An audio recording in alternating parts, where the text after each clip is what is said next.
Merci de nous retrouver pour votre rendez-vous tous les lundis dans Instant Vérité.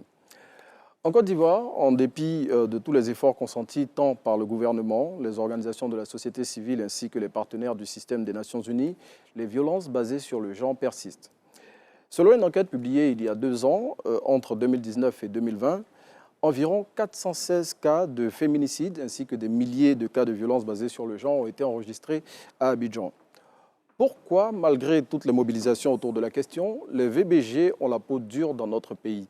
Eh bien, pour répondre à cette question, Instant Vérité reçoit aujourd'hui Mme Moussa Adjo Marie Corinne, épouse Vanier, membre de la commission VBG à l'Association des femmes juristes de Côte d'Ivoire. Bonjour, Mme Vanier. Bonjour Renaud. Merci d'avoir répondu à notre invitation. Comme nous le disions dans nos propos liminaires, malgré toutes les actions qui sont menées, la lutte contre les VBG semble ne pas produire des résultats probants en Côte d'Ivoire. Merci de nous donner cette lucane pour nous exprimer aujourd'hui sur RTI. Moi, je pense que la lutte avance. Ok. Si de votre on a, point de vue, voilà, de mon point de vue, la lutte avance. Si on a des résultats, si on a des chiffres, si on a des statistiques, c'est parce qu'il y a des victimes, il y a des populations qui comprennent le bien fondé de cette lutte et qui commencent à parler.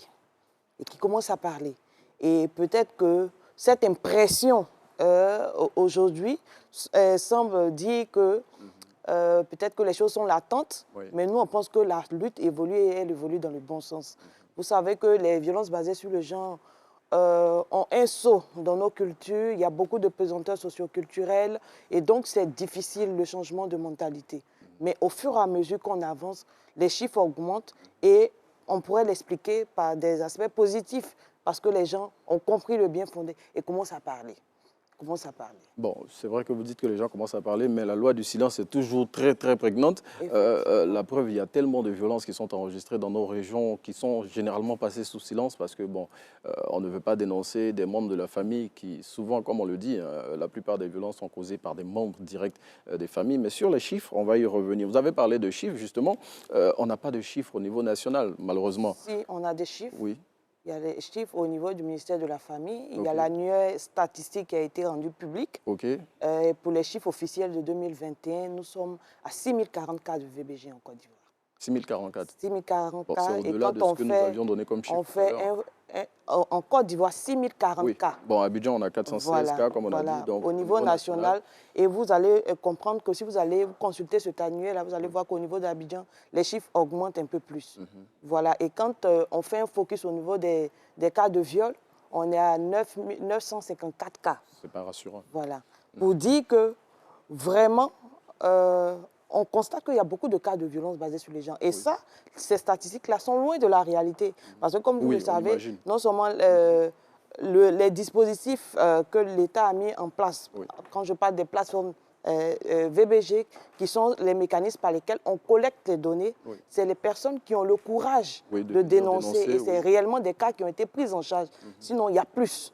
Donc, dans la lutte, on continue les sensibilisations pour que les populations aient plus confiance en la justice pour dénoncer. Eh bien, quand on s'en tient seulement à ce que vous venez de dire au niveau des chiffres et tout ça, il y a des raisons de s'inquiéter. Oui, il y a des raisons de s'inquiéter. Je ne dis pas qu'il n'y a pas de raison de s'inquiéter, mais moi, je pense que la lutte évolue dans le bon sens. Parce que quand vous regardez 10 ans en arrière, on n'avait pas des chiffres, on n'avait pas ces chiffres, on n'avait pas toutes ces mobilisations autour. Donc aujourd'hui, vous voyez que les chiffres augmentent. C'est vrai que c'est alarmant, mais nous, en arrière-plan, quand on fait une analyse, on voit que nos actions ont véritablement de l'impact sur le terrain et les populations commencent à comprendre peu à peu.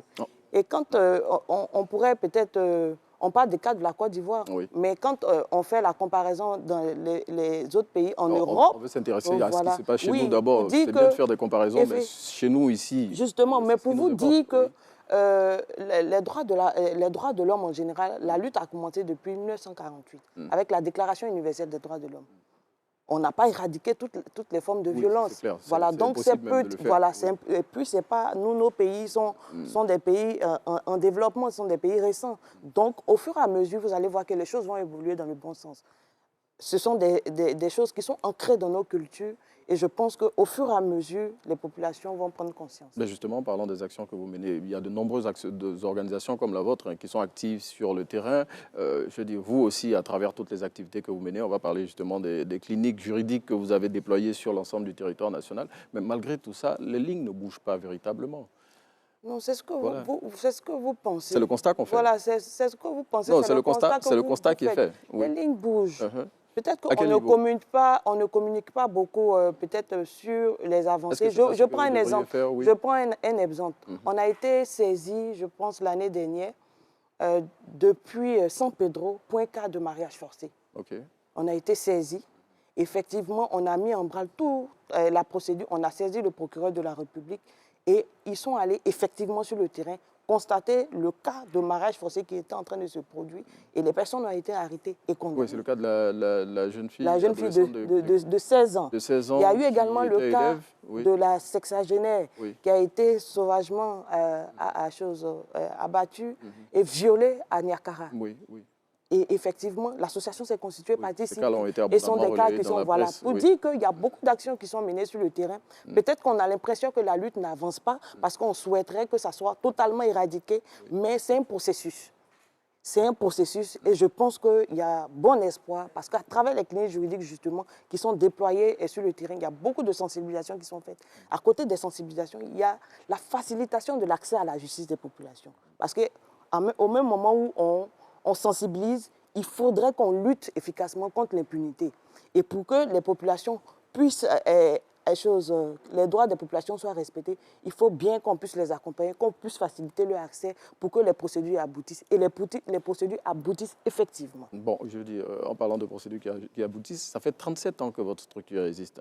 Je veux dire, depuis 1986, qu'est-ce que vous avez obtenu véritablement sur le terrain? Et puis, qu'est-ce que vous faites véritablement?